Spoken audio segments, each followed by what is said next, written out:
మనతో పాటు మాజీ మంత్రి హరీష్ రావు ఉన్నారు. అన్న ఏంటి మంత్రి చెప్తున్నారు మీరు కావాలని రాజకీయం చేస్తున్నారు యూరియాకి సంబంధించి అని చెప్పేసి.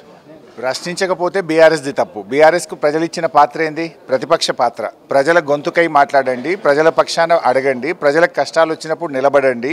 ప్రజల కోసం నిలబడాల్సిన బాధ్యత ప్రతిపక్షంగా మాది. ఇవాళ రాష్ట్రంలో యూరియా కొరత ఉందా లేదా? తీవ్రమైన యూరియా కొరత ఉంది. ఉదయాన్నే 3 గంటల నుంచి లైన్లలో ప్రజలు నిలబడతా ఉన్నారు.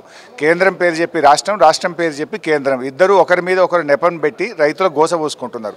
అందువల్ల కేంద్ర రాష్ట్ర ప్రభుత్వాల మీద ఒత్తిడి పెంచడమే లక్ష్యంగా ఈరోజు మేము ధర్నా చేశాము. అసెంబ్లీలో రేపు అన్ని కార్యక్రమాలు బంద్ చేసి వరదల మీద, ఎరువుల మీద రేపు చర్చిద్దాము. కేంద్రం తప్పైతే కేంద్ర ప్రభుత్వాన్ని డిమాండ్ చేస్తూ అసెంబ్లీలో తీర్మానం చేద్దాము.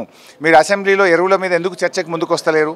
అదే విషయం అసెంబ్లీలో చెప్పండి. రాష్ట్ర ప్రజలు వింటారు. కేంద్రం బీజేపీ తప్ప, కాంగ్రెస్ది తప్ప. Let us discuss in the assembly. Why are you not taking up the agenda? అంటే 10 ఏళ్ళు అధికారంలో ఉన్న వాళ్ళు కేంద్ర ప్రభుత్వంలో పరిధిలో ఉంటుందా యూరియా అని తెలియదా అని అంటున్నారు తుమ్మల నాగేశ్వరరావు. మేము అధికారంలో ఉంటే ఏ ఒక్క రోజు యూరియా కొరత రాలే కదా. బీఆర్ఎస్ హయాంలో ఏ ఒక్కనాడన్నా యూరియా కొరత వచ్చిందా?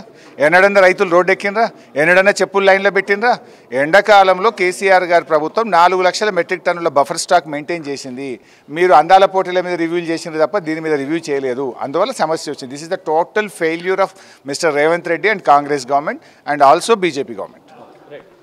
ఖచ్చితంగా యూరియాకి సంబంధించి రేవంత్ రెడ్డి చేస్తున్న విధానాలు, ఎందుకంటే గతంలో కూడా చాలా సంబంధించి అంశాల పట్ల రివ్యూ చేశాడు. బట్ యూరియాకి సంబంధించి ఎప్పుడు రివ్యూ చేయలేదు కాబట్టి కేవలం తెలంగాణలో మాత్రమే యూరియా సమస్య ఉన్నది. ఒకవేళ కేంద్ర ప్రభుత్వానికి సంబంధించి యూరియా కొరత సృష్టిస్తే ఖచ్చితంగా అఖిలపక్షాన్ని కూడా ఢిల్లీకి తీసుకుపోవాల్సిన బాధ్యత రాష్ట్ర ప్రభుత్వం పోయిందని చెప్పేసి హరీష్ రావు చెప్తున్నారు. ప్రజలు ఇచ్చిన బాధ్యత మాది ప్రతిపక్షం కాబట్టి ప్రతిపక్షంగా మా బాధ్యత మేము ఖచ్చితంగా నిర్వహిస్తున్నామని చెప్పేసి హరీష్ రావు చెప్తున్న పరిస్థితి. కేసీఆర్ 10 ఏళ్ళుగా ఉన్నప్పుడు యూరియా లేని సమస్య ఇప్పుడు ఎందుకు వస్తుందని చెప్పేసి కూడా తెలంగాణ ప్రభుత్వాన్ని ప్రశ్నిస్తున్న పరిస్థితి. వీడియో జర్నలిస్ట్ కళ్యాణ్తో సురేష్, పల్లవి టీవీ, తెలంగాణ భవన్ నుంచి.